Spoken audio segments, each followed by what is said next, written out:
Welcome to the Social Media Church Podcast. I'm Neil Smith, and I'm joined by Jay Cranda, and we are talking Facebook today. Lots of new updates. Jay, welcome to the podcast. Dude, we're on a Facebook blast. They've been on development. And this is the funny thing that, it's been they release this stuff. And I don't know if it's strategic with Google release and they're trying to be all competitive, but they've been in the works on this stuff for a long time. For some of this stuff, probably years. But so we're gonna talk about three big things. And funny, each of us we knew about one of them. We knew both of us. Yeah, we didn't. And then so it's kind of funny how I don't know if it's just the way our brains work that we see different things. Yeah. But the first one I want to talk about is workplace. Yep. So this was a big release. Facebook has released Facebook for work, and they pretty much want your boss and your company to be okay with you being on Facebook more. Yep. And this is a direct competitor to, Slack and Yammer and a couple other things. But essentially what they've done is that they have this great feature of personalized news feeds. You can make calls, video calls, and, within Messenger app and groups. And what they want is they want you to have your own work account where your whole company can do all its work communication on one platform. And you can leverage Facebook Live, you can leverage all this stuff, and it would be separate from your personal. And the idea is that instead of having, email and all this stuff, you can do it all within Facebook at Work. And it is a paid thing. So your work would have to pay $3 per user. And I think there is a trial, or if you're a nonprofit, it's free. And I will say, it is a compelling experience because I use Slack for a lot of that stuff, and I use email. And the idea is that if you could get, let's say, especially with global companies, if you can get all your employees on one platform, you kind of go there is a lot of stuff with their data integration that is a compelling experience. What do you think? Would Dunham & Company make the jump? Yeah, I'm gonna press towards it for sure. So we don't use Slack internally. So I merged my company into Dunham & Company. My company or my team is using Slack still. I'm pushing it on Dunham & Company. They're somewhat resistant because they're not used to it. They use Asana. Well, a lot of people use Slack and Asana. Yeah, we're trying to shift to Asana, but it's very different. And so one of the things I'm really curious about is, could this replace Asana and Slack in one place? That would make a lot of sense to me. When I visited Facebook in Austin, Texas, about 3 years ago, a friend of mine from high school works there, and I said, "What tool do you use to work together? Productivity apps?" He's like, "We use Facebook." I'm like, "But what tool do you use?" He's like, "No, we use Facebook." And he said, "Actually, I can turn it on and off. There's some functionality." So basically what he was describing was Facebook Workplace. Yeah. They were using groups, and they were using a lot of the functionality and messages of Facebook for their productivity. And it was kind of like one of those aha moments to me, where I've always just thought of Facebook as personal and email as professional, or some of these other tools. But the reality is a lot of the functionality makes sense for work. We just never correlate it to productivity and work. And so this functionality within Workplace seems to me to be a really great tool, especially in that the way people are utilizing it. I wonder if it's even going to be an opportunity to get more millennials back onto Facebook who aren't using it regularly, because in their workspaces, they might start using Facebook and it might become a more natural way for people to communicate. I think Facebook is just more and more integrating it into every aspect of how we're living our lives. It's so interesting, that whole idea that they the personalized feed, the groups, and then the phone call, video call, and iMessenger. How in my head I'm like, right. Oh yeah, they're developing that for the individual. Yep. And to connect communities. But then all of a sudden I'm like, oh yeah, they do have this turnkey solution for companies, for large companies and medium companies and smaller companies, that if you could use all those, you get video support, you get phone call support, you get messenger support, email. Everything, it's a whole suite, and it's like $3 a month per user. You think about what you're paying for Google email and business and all this stuff. It is a pretty seamless. There is some of that stuff like Asana. I use Asana myself, and I'm like, there is some of that stuff where I'm like, is there a to-do thing that they're thinking about? Because I really love Facebook groups, but like there's some stuff that bugs me, like pin posts, for example. Pin posts for some reason on mobile don't auto expand. You have to view the pin post on your mobile. I'm like, no, that's like the complete opposite of what I want you to do. I want the pin post to be the main thing the first thing they see. And then to do stuff, there's definitely not a great experience. So, I mean, there's stuff that we're going to watch, but I think as churches, I think it's a free experience. I think it's worth, at least, especially if you're a smaller church, check it out, and it's free. Jump on. I mean, we'll put the links in the show descriptions to check it out. They have some cool videos too to explain it that I think are compelling. Yeah, I think it's going to be cool. I think it's only going to develop further. Facebook continues to prove that they're in constant beta, and so they're constantly looking to improve and create a better user experience. And I think the more you get used to using it, it's going to be affordable. I think it's going to be pretty efficient too. So I'm eager to see that develop. I think it's definitely worth using, especially for churches and nonprofits. If it doesn't cost anything, give it a try. And if you don't like it, then make adjustments. So two of the other, we'll do one at a time here. Next steps that Facebook is announcing or releasing or changes. Sometimes they do it quietly. So one of the things that I noticed that I brought up is that Marketplace now has a more prominent, location on my mobile app. So right where my thumb naturally goes, right in the middle of the bottom row, where messages used to be within my Facebook app, is now Marketplace. And so now, they're really becoming a part of a place to buy things on social media. What are your thoughts on Facebook Marketplace, or what are you seeing, or what do you expect around this? I just love that at any moment Facebook can just like give the middle finger to another company like eBay or somebody. Like it's just like so crazy to me that they can, Craigslist especially, I think, is where like it's kind of like, okay, Craigslist just became irrelevant overnight. Yeah. Which, I mean, Craigslist always had that issue that it was a little like, I don't know, you don't like the authentication stuff, and the look was so old. So, like, I don't know. I mean, I think they're obviously, I don't know if Craigslist just becomes super black market and Facebook just becomes that thing. But I do love that idea of I mean, that's what I loved about eBay, 10 years ago plus, was that idea that, okay, I don't want to just give somebody my credit card information or like, ship something. The star rating became the thing that you could trust. Well, now it's whose friends are they with? I mean, essentially, you can have that similar type of experience. I think is a compelling thing. I just jumped on it. I saw that it got released. I hadn't even seen it. You're the one that pointed out on the mobile that it was there. I did notice the Facebook messaging icon got up. I want to see the master plan of Facebook of like, you know what I mean? Like move this here. Like move this here, because you're like, oh, why are they detaching the messaging app? Which I didn't like. But you can kind of, and they released, a week ago, this whole like they're detaching the iMessaging app as well. So there's all these things that you're like, okay, there is this master plan, but I think it's compelling. I do think it makes sense. I mean, they're all inclusive. I think Facebook at its size, it can do it. I don't know if I'm going to use it. I mean, I'll check the next time I sell my phone. But because that's the only time I use eBay anymore or Craigslist is, I think I did last time I used Craigslist was when I sold my mom's car. I was helping my mom sell a car. So I'm like, will I use that? So I don't really use that much, but it is interesting and it makes sense. Yeah. So it was one of the crazy things when I moved to New York. Everyone was about Craigslist. We found our apartment on Craigslist. My neighbor, he was a master's degree level, therapist or something. He had a 6-figure job that he found on Craigslist.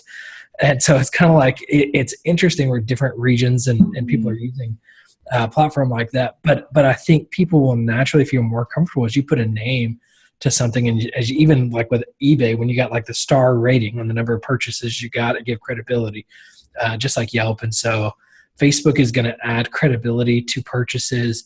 It's just an interesting feature in development. I'm going to probably go buy something just to experience it, so I'm eager to buy something off of Facebook. And they're also going to create just knowing Facebook, they're going to create a great, simple user experience. But here's where I think it's relative to churches is there is now a shift Facebook in the last 6 months has been putting a lot of emphasis on Facebook for nonprofits. And so they're giving a lot of tutorials and trainings and you saw the donate button come out maybe even a year ago. It's been a while that a donate button is on an app, but people don't click on that. They don't click on that call to action button, period, much on your Facebook page. But here's what's interesting. Now, if you hit on the donate button, you can actually you can take donations through Facebook.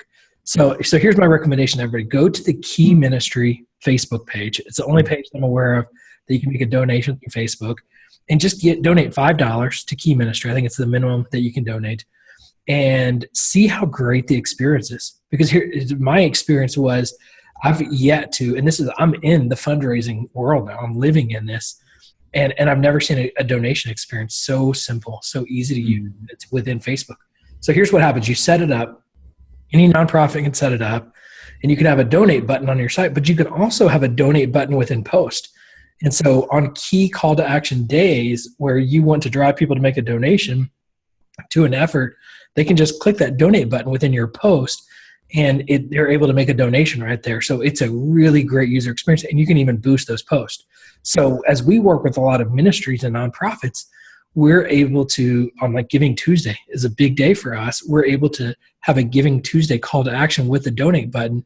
And instead of it driving them away from Facebook, which Facebook is going to automatically minimize in the algorithm, now it's keeping them there to make a donation, where Facebook now gets a percentage of that donation. So what do you think Facebook is likely to do? They're going to show it more in the algorithm. Yeah. They want people to make donations because they're getting a percentage of that. Now, they are taking 5%, which is very significant, where I think the average is about 3.25%.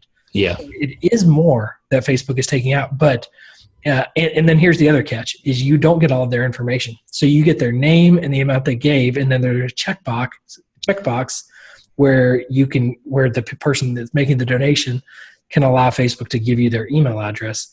So it's different than driving them to your site, but from an algorithm perspective and an engagement of your Facebook audience, I think it's significant as you're building the social engagement and social opportunity. So Jay, what's your take on Facebook for nonprofits, the donate button, and all of that? I mean, it's so crazy, because it just comes down to, the more you use a platform, the more likely, the better the experience gets for integration. And so, like, Amazon is so easy for me to use. Yep. Because we got single click buy. I can buy with my fingerprint now, because, I was buying yesterday some ant killer. We were handing out some ant traps, because California is all a humongous ant hill, apparently, my entire life. So, like, you know what I mean? I go buy it. It's easy because I already have my info, my address, my credit card, everything set up, because I use it. I just tell Alexa, I'm like, hey, Alexa, I know, order me some more milk. And it's like, oh, coming to your door. It's so, like, but essentially it's because I've already done all the dirty work of setting up all the accounts and linking everything. And I use it enough that authenticating it isn't hard. And so any third party, I see ads with like MasterPass right now. MasterCard is trying to do. Well, the problem is that I'm never going to be on their website and really dedicating but I'm not going to, I go on Discover's website because I have a Discover card, but I do that to check things. And so, like, Facebook, it makes so much sense. And because I'm on there all the time, Facebook, there's enough data to know if it's me or not. And they can use, and they'll get better and better with AI stuff to be able to know, is it really me or is it not me, by time zones. And so it's a seamless experience. Now, the problem is I've had a hard time really dedicating using my credit card on Facebook outside of ads. Yeah. And so I am a little hesitant, because I almost, like, my brain hasn't really made that jump that I go to Facebook to buy things or to spend money outside of ads. And that's almost like, to me, that's like work and life. Yep. And so, like, I separate it. So I am a little hesitant I think for me, and it might just be me because of, like, the way I've experienced Facebook, and it might be another generation will experience it. But, like, I don't necessarily jump for joy, like, or think of, when Facebook credit came out, like, when they were like, you would tell, like, nobody really, that never caught on. So I think Facebook still they've done a couple of these product launches that haven't really worked. And so I think it sounds like they're hitting it at multiple angles, and the hope is one of these angles will make sense and start rolling the ball, because all you need is a percentage of people to buy in and start doing it, and then the rest of the community will. So I'm a little hesitant that it will make sense. I think it has potential because there's enough of a user base and there's enough people that probably want it to make work that it will be successful.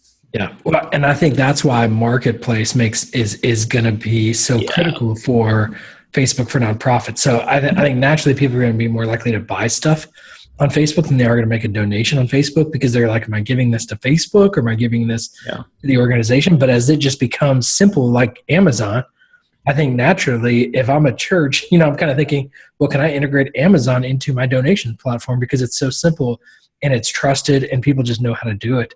And so I think Facebook is going to become the same thing. I think naturally they're going to want to compete with Amazon. And that will be an interesting competition to see how all of that plays out as Facebook is trying to get into the interaction side of the marketplace. So we'll see. It's all going to be really interesting. But I would say as a nonprofit and as a church or a ministry, you now have a couple great tools at your fingertips that you pay attention to in the workplace, from an efficiency and collaboration standpoint, and now in the donations and Facebook for nonprofits. And so really look to utilize these tools.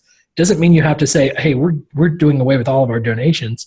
We're only going to be on Facebook. That's not wise. Yeah. But to get set up and be moving in that direction, to be prepared as this develops further, that is wise. And so I think churches need to be looking and watching these developments, and ministries need to be paying attention, because this is not going to just, well, it's an opinion, because look, Facebook credits, people could have said this is the future, and we saw that not work out. But my opinion is that more and more stuff is going to move onto Facebook.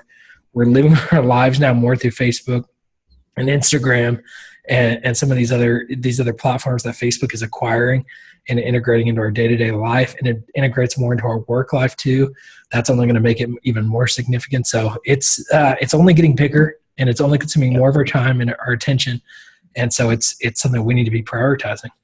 Hey, did you, by any chance, see the live demo of Oculus with Facebook? I saw two things that were interesting with Zuckerberg. I did not see the live demo, but I did see like clips of the Oculus demo. And then I also saw Mark Zuckerberg was barbecuing this weekend. And so he's actually using Facebook Live, which was very cool. Oh, I see. Because if you see, so I had a breakfast with our friend Nick Runyon. And one of the things, a piece of advice that Nick shared with me that was so wise, and it's one of these common sense. Was he stroking his beard when he was saying it? He had no beard. So when I saw him, I was like, who is this guy? Oh, that's right. He did. I did see him recently. Okay. Yeah. So anyways, Nick is like the smartest guy in the world. So Nick, we love you. If you're listening to this podcast, we do know he listens to some or most of our podcasts. So Nick was telling me, though, he's like, if you do what Facebook wants you to, they will reward you. So when it talks to the carousel ads, they need more people to use those, and they want to get that out there. So if you run carousel ads, you're going to see more effectiveness. Or Facebook Live, they want more people to do it to demonstrate it. So you're going to see more effectiveness. So you can see Mark Zuckerberg actually using his own product. And he's not demoing Facebook. He's just saying, I'm having a barbecue. I'm going to talk about these ribs I'm cooking. He wants people to live out their lives, to this live, and he's demonstrating that. And I think we need to utilize those functionalities that Facebook is demoing for us. And the earlier we do that, the more traction we're going to see. So that's wisdom from Nick Runyon. And so tell me, what was your take on, as we wrap up this episode, on the Oculus demo, and what do you think? Yeah, so it was just super interesting because he said it was the first live demo of he was kind of making out first live demo of VR, like in a type of setting, the way that they're rolling out. But essentially he put on, if you go to Zuckerberg's Facebook account, his personal page, you can see the demo, but he had 3 people, they put on the Oculus, and every person had like almost like an avatar overlay, but it moved with them as they talked. And what they did was they were at a round table and they played in Oculus, they played a card game. And they sat there, and then he took out a mirror and he could see himself. And then like he popped open another thing and somebody could video chat into this round table. And I got to tell you now, outside of the whole, like, it kind of, the avatars were very like, Wii U, whatever, looking. Yeah. Like, I mean, I get it because they're trying to work on, graphically, all those things. But the idea that, and then what they did at the table, everybody was on this table, and then they transported to like a work meeting room. Okay. And then they transported to like under the seat, and you're kind of like, okay, I could see like Nils, you and I do like we do a lot of online meetings. Like the idea that we could just put on a deal and we're sitting in a room and we're just talking. Yeah. Like that is a compelling experience. And I got to tell you, like, I think it made me want to go out and buy an Oculus. Like, I'm like, oh my gosh, like this is, now the problem is I don't have enough people that I know that use it to do stuff like that. But I got to say, like, that experience was a super compelling experience to kind of go like, okay, that is like real, like that is holodeck stuff that you're kind of like, okay, that is exciting. So anyways, that's the future. You got to peek into the future. Yeah. You're like this now that you need enough people to do it. But I think the whole meeting room thing is super cool. And plus when you got something that does multiple things like games and so forth, I think it's really cool. And they're said to be working on a wireless version just as powerful.